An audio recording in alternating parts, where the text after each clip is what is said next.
Israël, comment ça marche? Vous allez adorer comprendre Israël. Israël, comment ça marche? Sur Studio Galita. Salut à tous, bonjour, un sujet important aujourd'hui.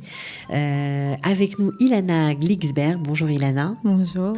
Alors on va parler du polyhandicap, comment ça marche en Israël lorsqu'on a un enfant handicapé, quelles sont les aides, les droits, qu'est-ce qu'on peut faire et qu'est-ce qu'il faudrait faire. Alors Ilana, vous êtes maman d'une petite fille, Bracha, voilà, qui est polyhandicapée depuis pratiquement la naissance. Voilà. Vous êtes en Israël depuis 5 ans. C'est ça, depuis que je me suis mariée. Voilà, et vous êtes mariée avec un Israélien, ce qui fait que les choses ont peut-être été un peu, en tout cas les démarches, un peu plus faciles pour vous. Alors, comment... parlez-nous un petit peu de Bracha, qu'on comprenne de quoi il s'agit exactement, comment se traduit son handicap. Donc Bracha, donc aujourd'hui elle a 3 ans. Pendant la grossesse, on nous a dit qu'elle avait un problème, on ne savait pas exactement quoi. Donc on nous a dit, donc il y avait plusieurs solutions. Il y avait les médecins qui disaient, on va lui faire une petite ponction, ça va aller, elle va être toute normale, il n'y aura pas de souci. Et il y a les médecins qui disaient, ça va être un légume, personne ne va en vouloir, elle va être chez les nonnes, parce que personne ne s'en occupe en Israël. Donc au final, la décision, on pouvait avoir soit un enfant complètement handicapé, soit un enfant complètement sain. Donc nous, on a pris la décision de continuer, de la garder, malgré toutes les pressions médicales jusqu'au dernier moment. Et donc, elle est née. Au prochain, elle allait beaucoup mieux que ce que les médecins ils auraient pu penser. Elle mangeait toute seule, elle respirait toute seule. Quand elle est née, à part, donc elle a commencé à faire des crises d'épilepsie, en fait, le premier jour où elle est née. Et donc, ces crises, en fait, nous, on s'est dit, c'est des petites crises, ça va passer. Et au final, on s'est rendu compte qu'elle commençait à en faire beaucoup, tous les jours, dès qu'elle est rentrée de l'hôpital. Donc, elle est restée 1 semaine à l'hôpital au début, pour vraiment voir comment les crises elles évoluaient, voir qu'elle n'avait pas d'autres soucis. Et donc on est... ça veut dire qu'elle était normale, quand même. Vraiment épileptique. Ah, normale mais avec des crises d'épilepsie. Et voilà. Ils vous ont laissé rentrer à la maison en vous disant c'est uniquement de l'épilepsie. Sa maladie n'était pas encore diagnostiquée. Voilà, on lui avait donné Il y avait un médecin pendant la grossesse qui avait émis que peut-être elle avait le syndrome d'écardie. Donc aujourd'hui, elle a été vraiment diagnostiquée comme telle. Et du coup, donc nous, on est rentrés chez nous tranquillement. Il y avait donné un médicament, donc toute la semaine, elle n'avait plus eu de crise. Donc, ils nous ont dit, vous pouvez rentrer chez vous, tout va bien. Donc, nous, on est rentrés chez nous. Ils nous ont dit, vous reviendrez pour un suivi. Comme un enfant normal, quand on ira à la Tipatralab, on fera nos vaccins. Et au fur et à mesure, on se rendait compte qu'elle faisait plein de trucs avec ses yeux. Elle clignait beaucoup les yeux. Ses yeux, ils partaient dans tous les sens. Donc, on a commencé à se demander si ce n'était pas un début de crise, en fait. Et donc, on est vraiment allé chez un neurologue qui nous a confirmé que vraiment... Donc, elle avait 2 semaines. Et il nous a confirmé qu'elle est vraiment épileptique sévère et que ça se peut qu'on ne trouvera jamais, en fait, de traitement à ça. Donc, elle a commencé à prendre d'autres médicaments. Les crises, ils se sont intensifiées. On est arrivé... elle avait 3 mois, on est arrivé à 100 crises par jour. Et ça a augmenté, en fait, au fil du temps. C'est-à-dire, elle finissait les crises, elle redevenait même pas normale. Donc, elle continue, en fait, à être... elle était ailleurs, en fait. Ça s'appelle un statut. Donc là, vous ne saviez pas encore à ce stade-là qu'elle avait le syndrome d'écardie. Alors aujourd'hui, c'est avéré. Ça veut dire quoi, le syndrome d'écardie? Donc le syndrome d'écardie, en fait, ça se base sur 3 choses. Faut savoir aussi, j'ai oublié de dire que Bracha, il lui manque les 3 quarts du cerveau. À la naissance, ils se sont rendus compte qu'au final, il lui manquait les 3 quarts. Donc au fur et à mesure de la grossesse, ça s'est supprimé. C'est remplacé par de l'eau. Et donc du coup, le syndrome d'écardie, ça se base sur le fait qu'elle n'ait pas de corps calleux, donc ce qui relie les 2 parties du cerveau. Okay. Qu'elle a un problème de rétine et qu'elle ait de l'épilepsie, en fait. Donc elle ne voit pas aujourd'hui. Au jour d'aujourd'hui, elle a pris un médicament, quand elle avait 3 mois, on lui a donné un médicament contre l'épilepsie qui lui a fait perdre la vue. Et donc en gros, depuis ce médicament, où elle a été hospitalisée parce qu'elle a mal réagi à un médicament SOS, c'est un médicament pour arrêter les crises immédiatement, elle a été complètement... ils l'ont shootée, ils lui ont vraiment injecté plein de produits. Elle a été... Elle est ressortie, c'était un bébé normal, qui souriait, qui regardait, qui faisait plein de trucs, et elle est ressortie un légume. Complètement différente, d'accord. Voilà. Alors, comment on fait face à ça? Quelles sont vos démarches? Comment on fait quand on est en Israël et qu'on a un bébé comme ça? Alors, d'abord, la première chose, il faut se mettre en contact avec la Revacha. Avec le ministère des Affaires sociales. Voilà, une assistance sociale qui est par ville, par quartier en général.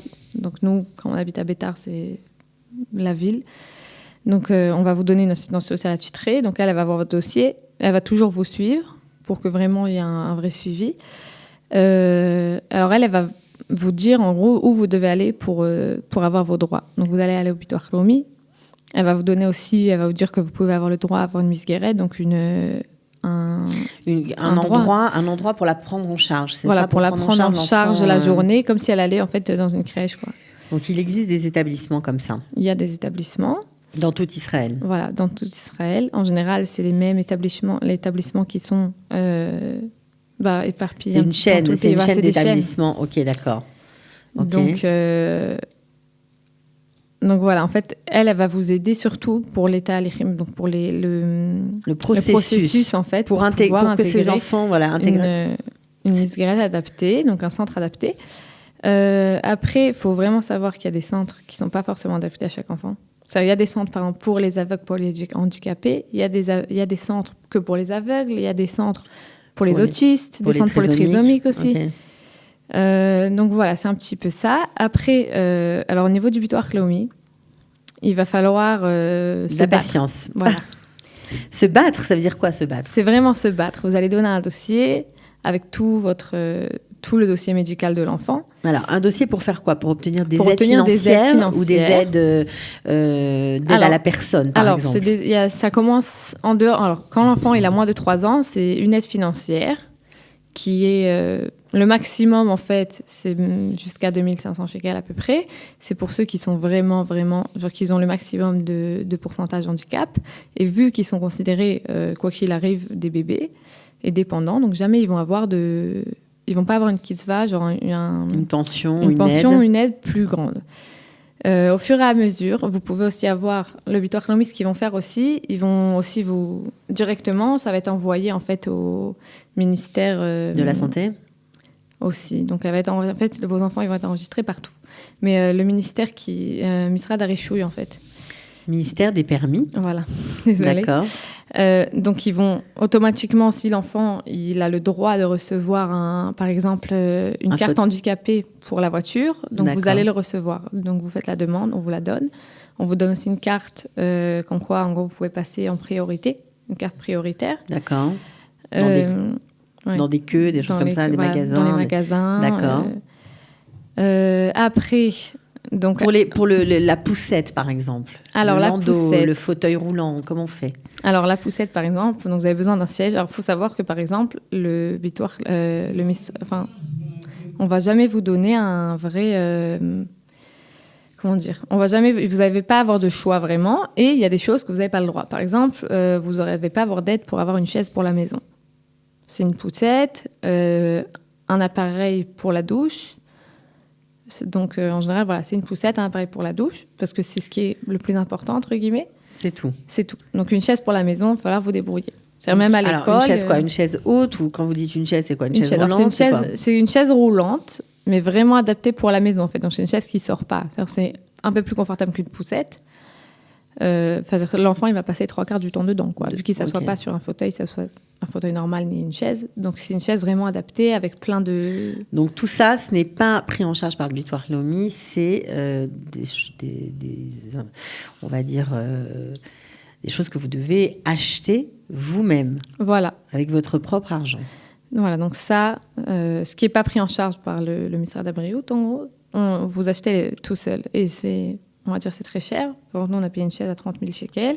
Il y a beaucoup plus cher. Comment vous avez fait pour payer une chaise à 30 000 Alors, shekels? on a dû faire une cagnotte. Vous devez vous occuper de votre fille, voilà. Vous ne travaillez pas. Donc, moi, je ne travaille pas avec mon mari qui travaille. Donc, sur le loyer et toutes les dépenses, c'est pas facile. On a dû créer une cagnotte. Ouais.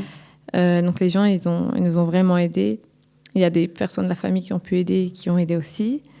Et en fin de compte, on a réussi à arriver, après presque 1 an de cagnotte, à avoir la chaise. Donc, c'est déjà ça. Après, on a fait aussi les démarches, nous, pour avoir la poussette, pour pouvoir la sortir, pour pas qu'elle soit dans une poussette normale, qui n'est pas forcément adaptée. Donc ça, c'est aussi des démarches qui se font auprès du Bitoire Lomi. Alors ça, c'est auprès du Misrad Abriout. D'accord. Vous déposez les dossiers. Ok. Alors, comment on sait tout ça? Est-ce qu'il y a un guide, il y a des explicatifs pour savoir quelle est la marche à suivre? Alors, la vérité... Parce que si chacun dépend, chaque chose dont on a besoin, le fauteuil, ça dépend c'est compliqué. Ouais. Alors nous, la vérité, on ne savait pas trop. C'est-à-dire, je ne sais pas, enfin, on a entendu de toute façon que notre Revacha Bétar, elle n'était pas très top. Donc, nos assistantes sociales, elles ne savaient pas forcément vraiment, elles sont formées pour des choses plus banales, en fait. Donc, elles ne sont pas forcément au courant de tous les droits, de tout ce qu'on peut avoir, de vers qui on doit se tourner. Par exemple, Bracha, elle a une carte d'aveugle, en fait. Et alors, avant de l'avoir, ça lui permet, en fait, quand elle aura 3 ans, enfin là, quand elle va vraiment rentrer en septembre parce qu'elle aura plus de 3 ans, elle pourra entrer dans un GAN. Et c'est la clé, en fait, pour la rentrer dans un GAN pour aveugle. Si elle l'avait pas, la carte d'aveugle, vous n'auriez pas eu le droit. Elle n'aurait pas le droit, même pas d'être inscrite là-bas. Donc ça, par exemple, c'est des choses qu'elle savait pas. C'est-à-dire, nous, on vous s'est avez appris par vous-même. Donc, on a essayé de voir avec d'autres parents qu'on connaît qui ont des enfants handicapés. Vous avez créé une page Facebook, un groupe WhatsApp pour vous parler Alors, on a un groupe de l'épilepsie. C'est des Israéliennes, surtout. Ouais. On a un petit groupe, justement, avec les enfants qui ont vraiment de l'épilepsie très, très, très sévère, qui ne se traitent pas du tout. Donc, ils sont traités au cannabis comme nos enfants. Donc, on a un petit groupe et de temps en temps, on fait des petites rencontres. Et on s'entraide vraiment. Ça veut dire, on sait plus, le cannabis ne marche plus, il faut le changer. Alors, on demande, toi, tu es dans quel chevra, tu es dans quel... Donc, il n'y a pas vraiment de guide, fait par l'État, quelque chose de clair, expliquant les marches à suivre, etc. C'est un peu... Voilà, ça veut dire qu'il faut aller chercher par soi-même, se dire qu'est-ce qu'on a le droit, qu'est-ce qu'on n'a pas le droit. Et par exemple, sur les poussettes et les équipements de salle de bain, vous allez avoir le droit, par exemple, à 2 sortes. Et ce n'est pas forcément adapté à votre enfant, mais il n'y a pas le choix. C'est-à-dire, vu que vous n'allez pas encore aller acheter un équipement seul, vu que ce n'est pas faisable, donc vous prenez ce qu'il y a avec le plus de tmichot, donc de maintien et des choses que vous pouvez rajouter. Et chaque chose que vous voulez rajouter en plus qui n'est pas pris en charge, en fait, ce qui est pris en charge, c'est le châssis, l'assise banale et tout ce qu'il faut rajouter. Par exemple, quelque chose qui attrape la tête bien comme il faut. Par exemple, Bracha ne tient pas du tout sa tête, donc il faut vraiment quelque chose qui la maintient quand elle est assise. Ça en plus. Voilà, donc en gros, il faut rajouter. Donc ça peut aller jusqu'à 8 000, 10 000 shekels juste pour un cale-tête.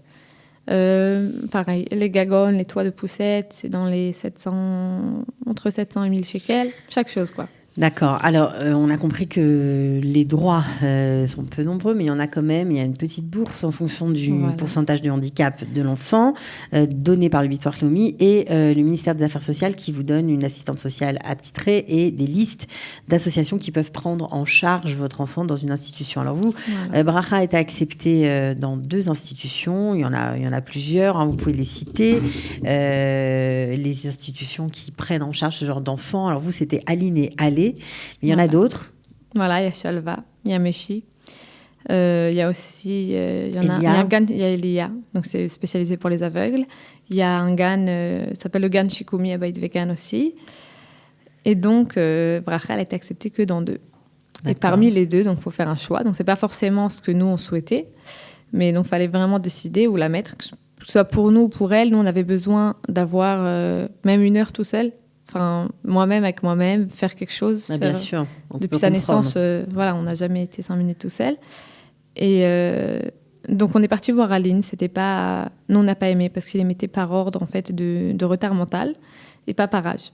Donc, elle se retrouvait avec une enfant de 10 ans sur chaise roulante, alors qu'elle avait 1 an et demi. Elle avait 1 an et demi, ouais. Donc, c'était pas du tout compatible. Donc, vous ne l'avez pas laissé là-bas. Donc, nous, on n'a pas du tout... on n'a pas voulu. On est parti voir aller. Et comme c'était une nouvelle structure, donc déjà, les locaux, ils étaient beaucoup mieux. Et l'équipe aussi, elle était beaucoup plus à l'écoute. Elle voulait vraiment aider. Et au fur et à mesure, donc, ils l'ont accepté. Et au fur et à mesure des choses, on voyait qu'il y avait des problèmes. Ils n'arrivaient pas à lui donner à manger. Donc, il restait 7 heures du matin que moi, je l'emmenais, en fait, que je lui donnais à manger jusqu'à 2 heures l'après-midi. Oui, parce que ce sont des handicaps lourds. Il faut une personne attitrée. Ça veut dire ils avaient des chaises, mais pas forcément adaptées à elle. Donc, elle s'asseyait, mais elle n'arrivait pas à respirer. Donc, automatiquement, il la sortait, mais ils n'ont pas forcément la force de l'attraper. Donc, parce qu'elle grandissait, elle était lourde, elle ne se tient pas, donc elle fait le double de poids. C'était compliqué, donc du coup, elle n'est pas restée. Ils l'ont sortie, ils nous ont dit qu'ils ne pouvaient plus s'en occuper. Alors là, vous n'avez plus d'institution qui la prend en charge ? Ça fait 1 an et demi qu'on n'a plus d'institution, donc elle reste à la maison. Au niveau des coupotes Rolim, il y a des droits aussi. Donc, les soins, ça veut dire de la kiné. Oui. De la kiné, des choses comme ça. Tout ce qui est kiné, ripouille beisoug, donc c'est vraiment tout ce qui est moteur ou compréhension. et l'analytique Chiorette. Donc, alors, déjà, normalement, chaque enfant qui doit avoir un traitement de kiné, il va avoir le droit à 1 fois par semaine. Ok. Donc, si on veut plus, parce que 1 fois par semaine, faut surtout payer. que c'est pas forcément payé, mais on vous donnera jamais le droit, en fait, parce qu'il faut passer une VADA, et la physiothérapeute a dit directement, elle nous dit, on vous donnera jamais, parce que la coupa, elle n'a pas envie, en gros, de payer encore une personne pour que vous reveniez une deuxième fois. Et comme c'est des soins qu'il faut qu'elle fasse tous les jours, donc au final, on lui fait en privé. Et Ouais, c'est tout. On se rend compte qu'il y a une grosse infrastructure un peu défaillante. Avec des manques évidemment. Bon, en même temps, on comprend que c'est un syndrome rare, le syndrome qui est atteint, par lequel est atteint votre fille, puisque seulement 800 cas dans le monde existent. Donc on comprend que c'est pas évident, mais c'est vrai que à part ce syndrome, il y a plein d'enfants qui ont à peu près les mêmes symptômes, même s'ils n'ont pas ce syndrome-là. Et pour eux aussi, la vie n'est pas simple. Qu'est-ce que tu aimerais améliorer? Qu'est-ce que tu penses qu'il serait bon de faire dans la société israélienne? Il faudrait déjà, premièrement, qu'il y ait vraiment quelque chose de structuré, bien vraiment fait pour que les gens sachent vers où se tourner, vers qui, quels sont leurs droits, qu'est-ce qu'ils ont le droit vraiment de recevoir, comment faire, quoi, qu'ils aient de l'aide vraiment. Et en plus de ça, qu'il y ait plus de structures pour les handicapés. Que ce soit au niveau d'une guina, donc d'un d'enfant pour jouer simplement, ou que ce soit au niveau même des Olim par exemple, parce que les Olim ils arrivent, ils ont pas. Tu es en contact avec des nouveaux immigrants qui eux aussi ont des enfants handicapés, on te contacte pour te demander des conseils, pour te demander comment faire, quoi faire? Alors à un moment on avait fait un petit groupe justement de mamans francophones dans tout Israël, un petit groupe WhatsApp. Bon, il n'a pas duré parce qu'au final, en fait, nos enfants, ils étaient tellement contraires que fallait vraiment faire des catégories, en fait. On aurait dû faire des catégories, donc ça n'a pas pu marcher parce que une, c'était le jour et la nuit, une, c'était un plus petit handicap, l'autre plus gros. Mais il y a beaucoup de Olim, en fait, qui posent des questions, qui veulent monter, mais qui ne savent pas vers qui s'adresser, en fait. Ce qu'on leur dit à l'agence juive, oui, tout est bien. On a aussi l'image, en général, en tant que Français, que Israël, c'est très bon pour les handicapés, pour les malades. Et quand on arrive, on se rend compte qu'au final, non, pour tout, il faut se battre. Et il faut vraiment, il y a plein de choses à améliorer. Et il faudrait vraiment que les Olim aussi, pas que en tant qu'Israéliens, mais vraiment en tant que Français, qu'ils aient un endroit où ils peuvent venir, où ils peuvent se renseigner, mais que les gens qui sont en face d'eux, ils savent vraiment de quoi ils parlent, en fait. Est-ce qu'on peut donner vos coordonnées, tout simplement? Avec plaisir. Si des gens ont besoin de parler, de s'épancher aussi, ça fait du bien. Avec plaisir. Aussi, et puis d'avoir surtout des renseignements, vu votre parcours et votre expérience. Vous pensez que c'est possible? Oui, c'est très possible. On aide déjà beaucoup de personnes, donc on aimerait encore aider. On va le donner. Voilà. Voilà, on le mettra sous la vidéo. Vous avez encore un petit mot à rajouter? Ouais. Nous, ce qu'on aimerait vraiment, avec plusieurs mamans qu'on connaît qui ont des enfants handicapés, on aurait vraiment aimé ouvrir en fait un endroit, comme un genre de Gymboree, entre la Guina et le Gymboree, mais un endroit fermé, comme ça que ça pourrait être utilisé l'été et l'hiver, où que tout soit adapté pour les enfants en fait. Des balançoires adaptés, des toboggans adaptés, des jeux adaptés, que les enfants ils puissent venir et jouer comme tout le monde et au final pas être enfermés chez eux. C'est la chose dont vous souffrez le plus? Oui, parce que je me dis, voilà, dans quelques mois, je vais emmener ma deuxième fille au parc et au final, Bracha, elle pourra rien faire. Ça veut dire, on va dire à quelqu'un qui la garde, prends Eni, emmène-la au parc et Bracha, au final, elle reste à la maison. Ou dès qu'on a envie de sortir, on dit, on a envie vraiment qu'ils kiffent, qu'ils profitent. Comme d'autres enfants. Comme les autres enfants, et on se dit au final, ils peuvent pas. Écoutez, peut-être que vous avez été entendu, je ne sais pas si des gens ont un projet de monter un Gymboree, un GAN, pour faciliter la vie des mamans, mais aussi embellir celle des enfants handicapés, polyhandicapés. Vous pouvez contacter notre amie Ilana Glicksberg. Merci beaucoup, Ilana, d'être venue. Merci à vous. Et Batzlacha. Merci beaucoup. Ciao, bye. Israël, comment ça marche? Vous allez adorer comprendre Israël. Israël, comment ça marche? C'est tout de suite sur Studio Kalita.